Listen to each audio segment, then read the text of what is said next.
तो जैसा कि हमने लास्ट एपिसोड में देखा, कैसलवेनिया पर अटैक होने वाला था, इसीलिए सिटी लॉर्ड सभी इविल मास्टर्स को इकट्ठा करके उन्हें इस बारे में बताते हैं और जल्द से जल्द सिटी खाली करने के लिए कहते हैं। तो सभी इविल मास्टर सिटी लॉर्ड से कहते हैं कि ये सिटी हमारा घर है और हम इसे छोड़कर कहीं नहीं जाएंगे, हम आपके साथ मिलकर उन सभी का मुकाबला करेंगे। ये सुनकर सिटी लॉर्ड काफी खुश होते हैं। इसके बाद हमारा सीन शिफ्ट होता है नेक्स्ट डे मॉर्निंग में, जहाँ लूफी क्वाई और मिस लीना नाश्ता कर रहे थे। लूफी क्वाई की ड्रिंक में एक पॉइजन मिला हुआ था, जिसकी वजह से लूफी क्वाई को नींद आ जाती है और तभी वहाँ पर एक लड़का आता है जो बताता है कि मैं यहाँ का 7th इविल मास्टर हूँ। मिस लीना उस आदमी से कहती है कि तुम्हें लूफी क्वाई को अभी एंटीडोट देकर उठाना होगा, लेकिन वो मिस लीना की बात नहीं मानता। तभी हम देखते हैं कि लूफी क्वाई एक मॉन्स्टर के जैसे उठता है, तो तभी वो आदमी लूफी क्वाई के ऊपर लगे हुए ट्रैप को ऑन कर देता है, जिसकी वजह से लूफी क्वाई एक केज के अंदर बंद हो जाता है। अब आगे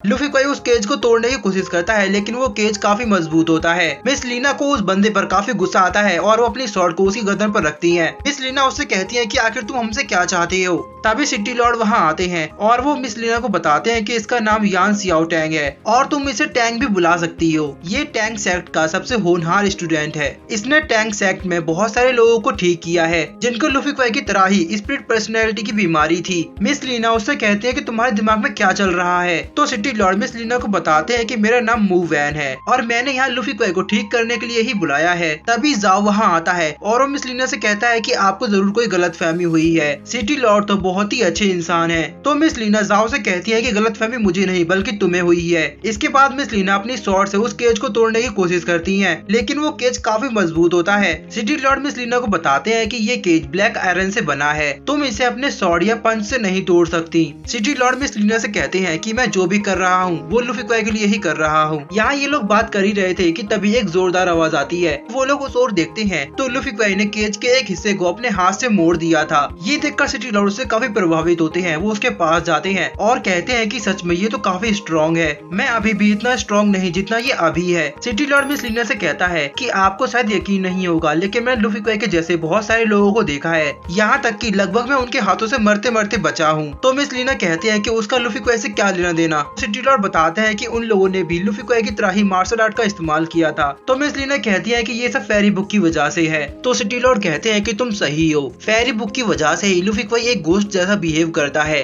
इसके बाद सिटी लॉर्ड मिस लीना को बताते हैं कि इस चीज की शुरुआत दक्षिणी चीन सागर तट से हुई थी, जब वहाँ अचानक बादलों के बीच एक आइलैंड दिखाई देने लगा। पहले लोगों को लगा कि वो सिर्फ एक भ्रम है, इसीलिए उन्होंने उस पर ज्यादा ध्यान नहीं दिया, लेकिन वो आइलैंड धीरे धीरे करके करीब आ रहा था। वो आइलैंड देखने में बहुत ही खूबसूरत था, इसीलिए लोगों ने उसे फेरीलैंड नाम दिया। एक दिन वो आइलैंड अचानक दक्षिणी तट से जा मिला। उस आइलैंड से कुछ गोरे लोग नीचे आए जिन्होंने सफेद रंग के कपड़े पहने हुए थे। दक्षिणी तट के लोग उनके ऑरा और प्रतिभा को देखकर उनको भगवान का दूत मानने लगे। उन सभी लोगों ने उनकी बहुत सेवा की। उनसे खुश होकर उन सभी लोगों ने उनको अपने बारे में बताया। वो सभी यिंग सेट के लोग थे और उनके पास एक विशेष तरह की मार्शल आर्ट थी, जिसे हम फेरी मार्शल आर्ट के नाम से भी जानते हैं। ये सुनकर मिस लीना बोलती हैं कि कहीं वो आइलैंड 5 फेरी आइलैंड में से एक तो नहीं। तो सिटी लॉर्ड मिस लीना से बोलते हैं कि तुम बिल्कुल सही हो, ये वही आइलैंड था। और ऐसा कहा जाता है कि जब दक्षिण तट के लोगों ने उनकी बात मानने से इनकार कर दिया तो उन्होंने वहाँ पर काफी तबाही मचा दी। शांत रहने वाले वो लोग अब बेवजह ही लोगों को मारने लगे थे। सुहान ही वो पहले व्यक्ति था जिसको इनके इतने भयानक सच के बारे में पता चला, जिसके बाद उसने गुप्त तरीके से पूरी दुनिया के लाइट मास्टर को इकट्ठा किया और उनके साथ मीटिंग की। जिसके बाद उन सभी लोगों ने ये तय किया कि वो दक्षिणी सागर तट पर जाएंगे और उन लोगों का मुकाबला करेंगे। उस समय मैं भी उस मीटिंग में मौजूद था, लेकिन पहले ही युद्ध के दौरान मैं उस मैच में बहुत बुरी तरह हार गया। जिसके बाद सुहान ने अकेडमी के एक मास्टर के लिए एक लेटर लिखा, जिसमें उन्होंने दक्षिण सागर पे हो रही लड़ाई के बारे में सब कुछ बताया। जब वो लेटर अकेडमी के टीचर्स ने देखा तो वहाँ से टियान सिफू डाउजुन और तियान यू सेक्ट से नैनकोंग याहुआ, जो कि मिस लीना की मदर हैं, लोगों की मदद करने के लिए दक्षिण सागर तट पर पहुँचे।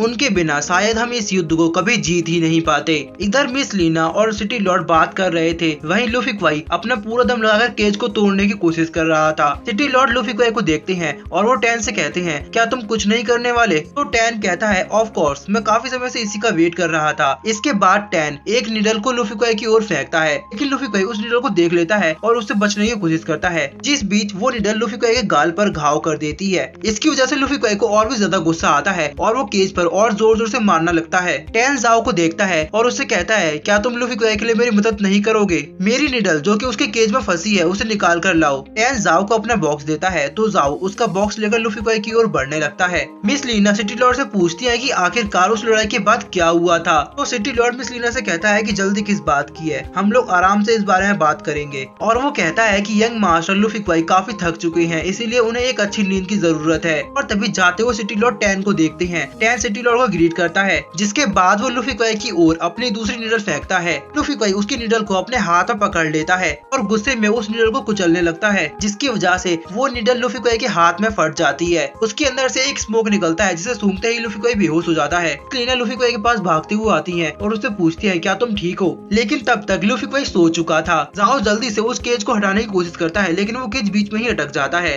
लीना उसकी ओर देखती है तो जाओ उस स्विच पर पैर मारता है, जिसकी वजह से वो केज पूरा हट जाता है। केज हटते ही मिस लीना लूफी क्वाई के पास जाकर उसे चेक करती है तो वो देखती है कि लूफी क्वाई बिल्कुल ठीक है, लेकिन वो सिर्फ सो रहा है। इसके बाद हमारा सीन नाइट में शिफ्ट होता है, जहाँ हम ड्रैगन विन और उस मास्क वाले आदमी को देखते हैं जो कि एक जगह पर बैठकर खाना खा रहे थे। अभी उनके पास व्हाइट क्रेन अपने साथ कुछ लोगों को लेकर आता है, जो कि देखने से बिल्कुल भी अच्छे लोग नहीं लग रहे थे। वो तीनों ड्रैगन विन के सामने जाकर खड़े होते हैं और ड्रैगन विन को अपना इंट्रोडक्शन देते हैं, जिसमें पहला वाला बताता है कि मैं ओरिएंटल होम से ओरिएंटल क्लाउड हूँ। दूसरा बताता है कि मैं लू फैमिली से लू तियांगसी हूँ और तीसरा वांग फैमिली से वान रैक्सू। ये तीनों ही अपनी अपनी फैमिली के मोस्ट पावरफुल मास्टर्स हैं। वो तीनों ड्रैगन विन को ग्रीट करते हैं तो ड्रैगन विन उन लोगों को बैठने के लिए कहता है। ड्रैगन विन कहता है कि अभी फोर्थ फैमिली से कोई नहीं आया है, हमें उसका इंतजार करना होगा। तो तभी उनमें से एक आदमी बोलता है कि इससे कोई फर्क नहीं पड़ता कि जी फैमिली से कोई आता है या नहीं, वैसे भी वो लोग किसी काम के नहीं है। लेकिन तभी वहाँ का दरवाजा खुलता है और एक आदमी अंदर आता है। वो बताता है कि मैं जी फैमिली से जिंग जिया हूँ और वो ड्रैगन विन को ग्रीट करता है। तभी एक आदमी उसको देखकर बोलता है कि तुम्हारी हिम्मत कैसे हुई यहाँ आने की? तो जिंग जिया उस आदमी से पूछता है कि मैं यहाँ क्यों नहीं आ सकता।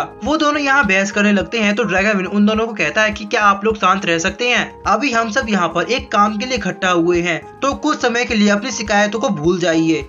काम पूरा होने के बाद आप लोग खुद अपने मामले को सुलझा सकते हैं। ड्रैगन विन की बात सुनकर वो दोनों शांत हो जाते हैं और अलग अलग जाकर बैठ जाते हैं। तभी वहाँ तियांसुई विला से सेकंड हॉल मास्टर आता है। वो वहाँ पर सभी लोगों को बैठा देखकर सोचता है कि लगता है आज यहाँ जरूर कुछ बड़ा होने वाला है। इसके बाद वो तीनों मेजर सेट को देखता है और बोलता है कि मुझे आप सबसे मिलकर बहुत खुशी हुई। इसके बाद वो ड्रैगन विन को देखकर उसको भी ग्रीट करता है। ड्रैगन विन भी उसको ग्रीट करता है। इसके बाद ड्रैगन विन कहता है क्या तियांसु तांग से अभी तक कोई नहीं आया? लेकिन तभी वहाँ पर एक और बंदा आता है जो ड्रैगन विन को ग्रीट करता है और वो कहता है कि तियांसु तांग के लोग भी पहुंच चुके हैं। इसके बाद वो बंदा बाकी मेजर सेट के लोगों को भी ग्रीट करता है। तभी वहाँ पर एक सोल्जर भागता हुआ आता है और वो ड्रैगन विन को बताता है कि सामने से एक बहुत बड़ी टीम हमारी ओर अप्रोच कर रही है। वो ड्रैगन विन से पूछता है कि अब हमें आगे क्या करना चाहिए। वो आदमी काफी ज्यादा घबराया हुआ था और इसी के साथ हमारा आज का ये एपिसोड यही एंड